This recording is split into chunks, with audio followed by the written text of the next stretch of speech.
피해자 입속에서 뭔가 꺼내는데 번데기, 피해자의 몸에 뭘 넣는 이런 행위들은 어떻게 보실까요?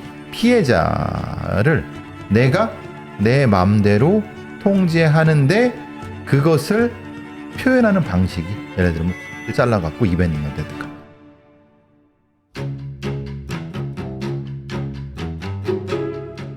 그래서 오늘은 저희가 좀 편안한 시간, 좀 사건에서 벗어나서 크라임과 어울리는 걸로 이야기를 해보고 싶어서 토마스 해리스 작가님의 양들의 침묵에 대해서 좀 다뤄보려고 합니다. 영화는 뭐 조나선 디미 감독의 워낙 명작으로 일단 상도 많이 받았는데, 이 토마스 해리스 같은 경우에는 이제 영문학을 전공을 했는데 경찰 출입 기자로 이제 본인의 이제 커리어를 첫 시작을 하고, 그다음에 이제 70년대 후반에 두 번째 소설을 쓰기 위해서 범죄학 강의를 듣고 이제 FBI 행동과학부 프로파일러들을 면담을 하면서 취재를 하면서 미팅을 하면서 방대한 이론들을 이 책에 좀 녹여내서 책이 첫 번째 나온 게 81년에 레드 드래곤.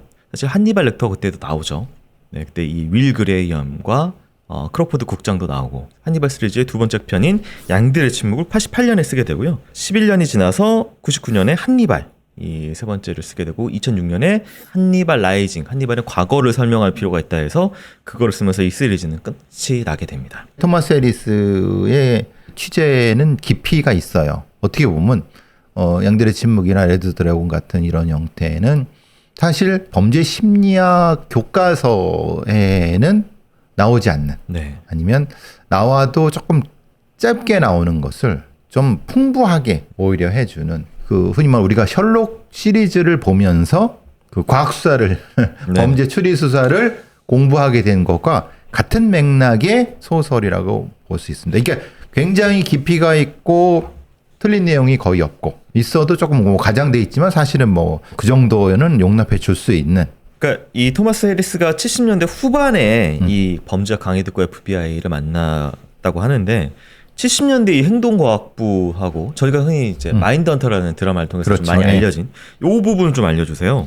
그러니까 70년대, 60년대 이전에는 미국은 형사법이 중심입니다. 네. 연방에 어떤 법이 있는 게 아니에요. 근데 문제가 있어요. 캘리포니아 주에서 살인을 저지르고 플로리다 주로 도망간, 그러면 관할권에 문제가 생기죠. 이것을 어떻게 해결해야 될 것인가라고 하는 근본적인 질문에 빠지게 됐어요. 이걸 해결하기 위한 새로운 시스템을 고안해낸 거죠. 그럼 이걸 하려면 뭘 해야 되느냐? 범죄를 연구해야 되는잖아요. 그래서 범죄자를 하려고 할 때 이 프로파일링 시스템의 선구자인 존 더글라스, 로버트 레슬러, 이런 사람들이 모여 있는, 그게 이제 양들의 침묵에서 행동과학부. 네. 그리고 그 안에서 일하는 사람들을 프로파일러. 네. 요렇게 만들어진 거죠. 작품의 시작은 FBI 연수생 신분인 클라리스 스탈링이 행동과학부의 부장 잭 크로포드에게서 호출을 받으면서 시작이 되는데요. 요즘에 이제 연쇄살인이 벌어지고 있는데 좀 골치 아픈 사건이 하나 있고, 그 사건은 범인의 그 별명이 버팔로 빌이라고 붙여진 그 사건에 대해서 행동의 힌트를 좀 얻고 싶은데 이거를 가장 잘 분석할 수 있는 사람이 있는데 정신분석학자다. 근데 문제는 그 사람이 지금 범죄자에서 갇혀 있고 그 사람에게 면담을 통해서 한번 좀 이 의견을, 스탈링 자네가 의견 한번 들어보게, 연쇄 식인살인마 한니발 렉터 박사를 그래서 만나러 가는 장면으로 시작을 하는데, 한 가지 당부를 합니다.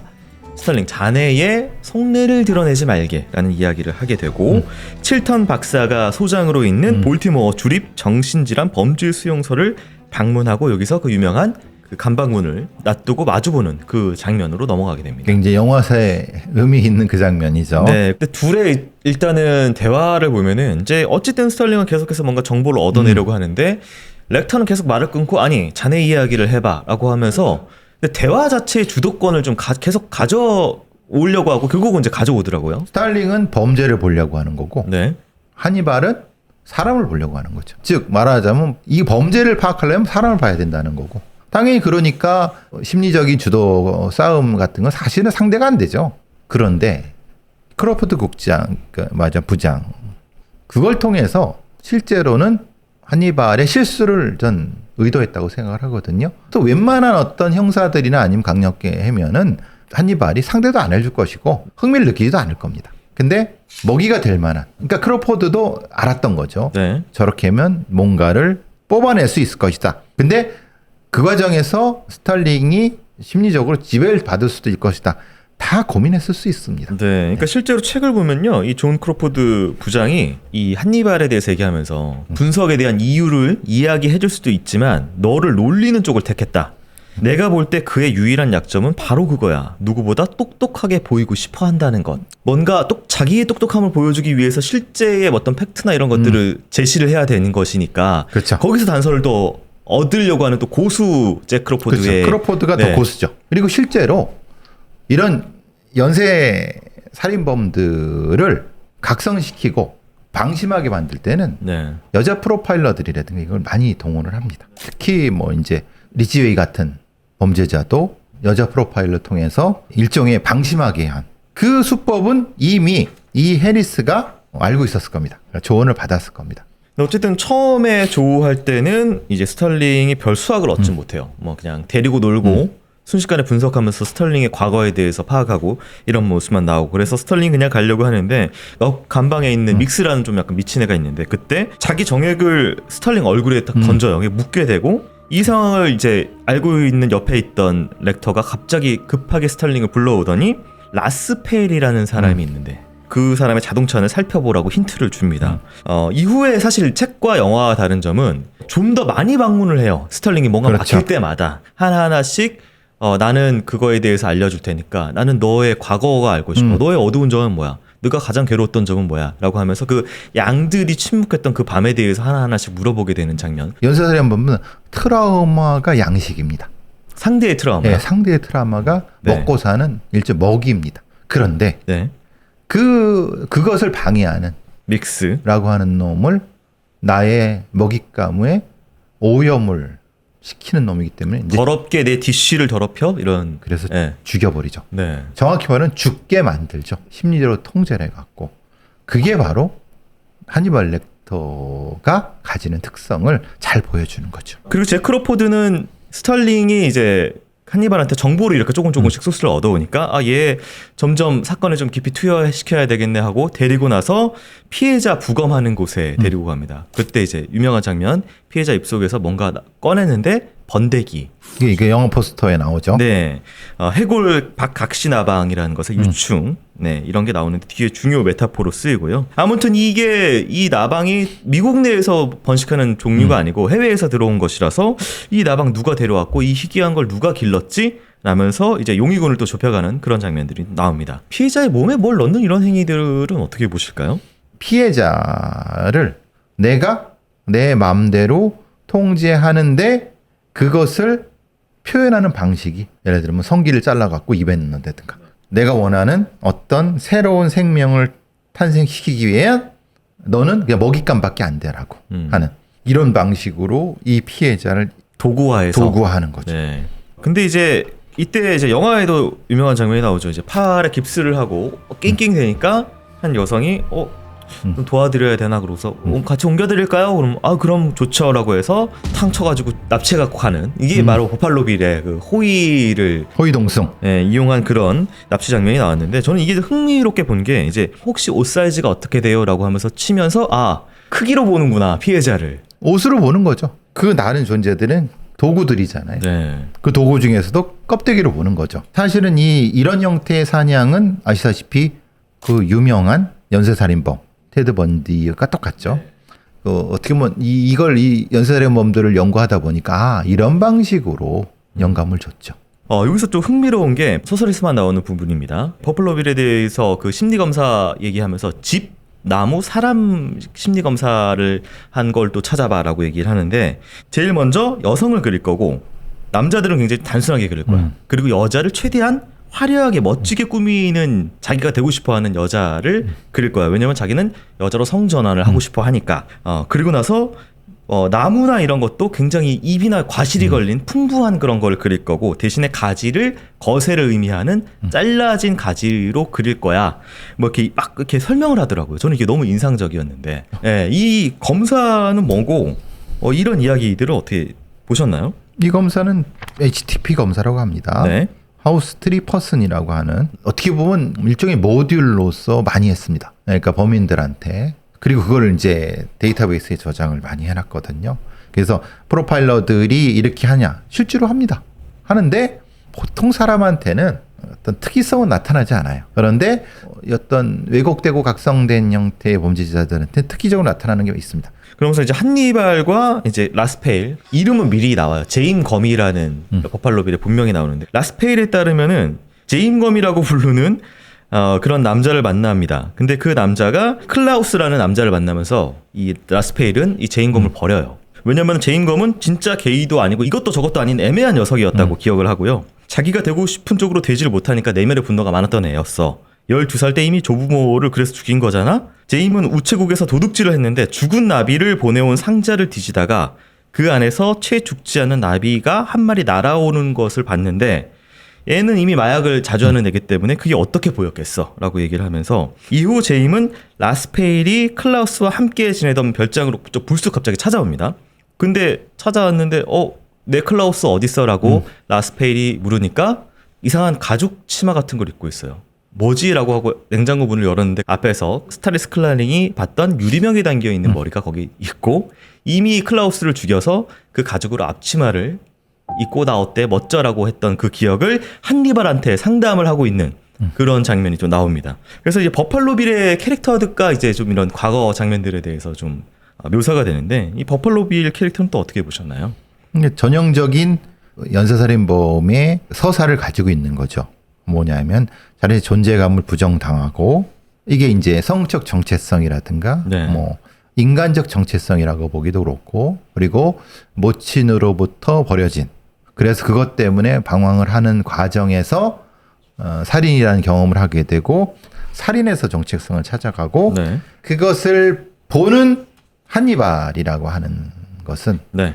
프로파일러가 보는 연쇄살인 모습. 그리고 나서 이제 어쨌든 이 스털링은 힌트를 준 그런 부분들, 갈망에 대한 이야기를 앞에서 많이를 해요. 그러니까 누군가가 되고 싶어 하는데 버팔로 빌은 네가 누군가 되고 싶어 한다는 거가 뭔지 아냐. 그건 갈망한다는 거고 갈망한다는 거는 그 대상을 항상 보고 있었다라는 것을 의미를 한다라고 얘기하면서 첫 번째 그 희생자만 이상하게 뭘 묶어서 꽁꽁 감춰놨는데 그리고 나선 피해자들이 나오는데 굉장히 전국적으로 무작위적으로 패턴도 없이 살인이 벌어진 것들이 나오는데 첫 번째를 가리기 위해서 갈망했던 그 대상 그러니까 갈망했던 대상은 항상 지켜보고 있었기 때문에 버팔로 빌은 첫 번째 피해자 근처에 있었을 것이다.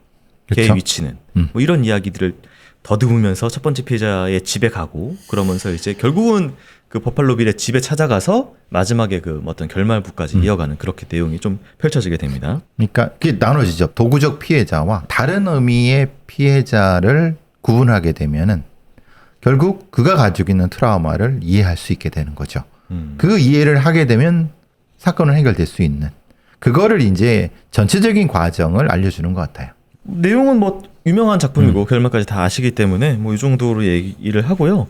이 작품의 사실은 이제 중요한 또 다른 요인 중에 하나가 상원의원의 딸이 납치가 되면서 이전의 피해자들과 달리 모든 그 상위의 집단과 정치계와 사법계가 막 움직이기 시작을 하는 그런 부분들에 대해서 클라리스는 사실 이제 자기 어렸을 때 아버지가 사망한 부분이 아버지가 보안관 대리 같은 거였는데 그러니까 돌아다니면서 이제 보안관들 원래 찍어야 되는 그 시간 그 근무 시간 찍어주고 뭐 대충 이런 일을 대신하는 사람이었는데 그 강도를 만났을 때 총이 오발이 나가지고 강도한테 총 맞고 죽었어요. 근데 시장이 아버지가 죽고 나서 오더니 그 시간 재는 그 기록계 주게 몰래 우리 거 대신 기록해줬던 거 지우기 위해서 우리 아버지는 그렇게 대하고 이 앞에 죽었던 다른 피해자들도 별로 그렇게 시신 안 찌실해서 그렇게 전시되어 있고 그런데 이 킴벌리만 이렇게 돌아가는 그런 그 집단, 그 조직, 정의란 무엇인가 이런 것들에 대한 이야기가 굉장히 많이 나오더라고요. 그렇죠. 네. 거기에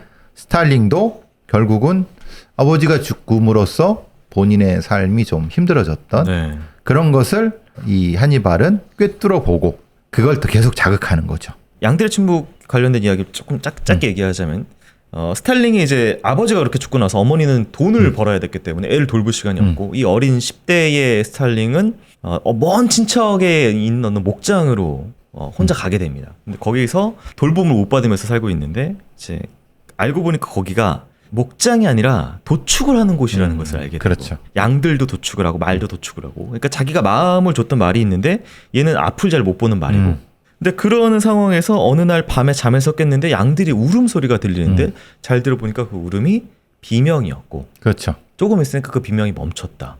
왜냐면 다 죽였기 때문에 도축을 했기 그렇지. 때문에 그래서 내가 사랑하는 이 말 이름도 한나라고 붙여진 이 말을 데리고 무작정 그때 10대 어린 스탈린 클라리스가 얘를 데리고 도망을 치는 장면이 나와요. 그 부분에 대해서 책에서는 이런 이야기가 나와요. 그 한니발 렉터가 편지를 보냅니다. 클라리스에게. 클라리스, 양들은 울음을 그쳤나? 당분간 양들은 울음을 그칠 거야. 하지만 클라리스, 네가 앞으로 보게 될 지하 감옥은 이게 마지막이 아니야. 네가 사건을 해결할 때마다 양들은 한동안 축복처럼 침묵하겠지. 양들의 울음소리는 널 움직이게 하는 원동력이고 그 울음은 아마 영원히 멈추지 않을 거야. 라는 이야기를 하거든요. 이 양들의 침묵에 대해서. 수사관으로서 이제 피해자의 죽음을 따라가야 되는 일종의 숙명 같은 그 고통 속에서 피해자의 어떤 고통을 자기 스스로 받아들이지 않으면 범죄의 본질에 못 들어가게 된다고 하는 알려주는 거죠. 일종의 제자 같은 느낌이니까. 근데 지금 제가 흥미로웠던 부분은 이 중간에 이마고라고 하는 게 나와요. 그러니까 이 목에서 빼낸 그 성충을 이마고라고 부르는데 이게 심리학에서도 실제로 쓰는 용어. 그러니까 어렸을 때의 부모의 훈육이나 양육 환경에 따라서 애가 그냥 무의식적으로 깔고 있는 이성에 대한 이미지 뭐 이런 것들을 이제 이마고라고 부르는데 이게 지금 결과적으로 책을 딱 덮고 나니까 두 명, 그러니까 오늘의 주인공 사실 스탈린이라고 하는 걔가 가지고 있는 어렸을 때 부모님에게 사실 어떻게 보면 버려진 고아로서의 그렇죠. 자랐던 그것이 컴플렉스로 이제 발현되는 부분하고 버팔로 빌, 제임 검이 어머니한테 그렇게 버려지고 갖는 둘의 이마고가 다른데 버팔로 빌은 사실은 그것을 내가 되고 싶어하는 이제 여자의 가족을 쓰므로 누군가를 해야 하는 방향으로 그 운동력에 나간다면은 스탈린은 그때 구하지 못했던 양들의 이미지를 가지면서 그것을 동력으로 누군가를 끊임없이 구해내려고 하는 그런 무의식으로 좀 치환시켜가지고 달리 이렇게 보여주면서 작품이 끝나더라고요. 그렇죠. 근데 어떻게 보면 스탈린과 버팔로 빌의 이마고는 같은 거죠. 근데 그것이 어떻게 발현됐는가는 다른 거죠. 그래서 그 이야기를 하고 싶었던 것 같아요. 작가님도 이제 그 똑같은 어린 시절에 힘든 두 아이가 한 명은 이렇게 되고 한 명은 바득바득 어떻게 되고 뭐 저희가 원래는 이제 이 시간을 처음에 갖자고 기획했을 때는 렉터 시리즈를 좀 전반적으로 다루려고 했는데 너무 길어질 것 같아가지고 오늘 이 양들의 침묵만 달았고요. 교수님은 뭐 일단 뭐 기억에 나는 거, 이 작품의 매력 등등 해가지고 뭐 오늘 좀 마무리하면 어떻게 할 수 있을까요? 양들의 침묵과 렉터 시리즈는 인간이 가지고 있는 트라우마, 고통, 그것이 왜 범죄로 어떻게 형성되는가 그런 것들이 하니발과 스탈린을 통해서 많이 나타나는 그게 이제 이것의 특징적인 부분이라고 생각을 하고 그래서 양들의 침묵 하나만 봐도 사실 범죄에 대한 이해는 상당히 확 눈에 띄게 됩니다. 그런 의미에서 상당히 의미가 있는 사실 영화를 굉장히 이거 되게 좋아하는 작품이고요. 조나선 드미의 영화를. 근데 이번에 오늘 준비하면서 책을 처음으로 보게 됐거든요. 왜 이걸 영화로 만들고 싶어 했겠구나를 알 정도로 책이 너무 좋더라고요. 혹시 양들의 침묵 좋아하시는 분들은 뭐 이번 기회에 뭐 책도 한번 보시면 좋지 않을까 싶어서 그렇죠. 네, 말씀드립니다. 근데 저런 좋은 작품이 굉장히 좋은 영화가 되기가 쉽지가 않습니다. 아, 그것도 마찬가지. 그렇죠. 네, 맞죠. 그러니까 사실은 네. 소설을 너무 재미있고 많이 봤어. 근데 이걸 영화화 된다고 영화를 봤더니 뭐야? 뭐 이게 이 풍부함을 왜 했어? 근데 영화도 영화저처럼 의미가 있어. 아, 예, 너무 좋죠. 그렇죠. 네. 자, 오늘 오랜만에 이렇게 좀 실제 사건이 아닌 저도 좀 마음 편하게 교수님도 네, 마음의 짐을 좀 덜고 네, 이야기를 나눠본 시간이 됐습니다. 교수님 오늘도 또 좋은 작품 이야기해서 저 너무 즐거웠고요. 다음에 또 다른 이야기를 또 할 수 있는 기회가 있었으면 좋겠습니다. 교수님 오늘 수고 많으셨습니다. 고맙습니다.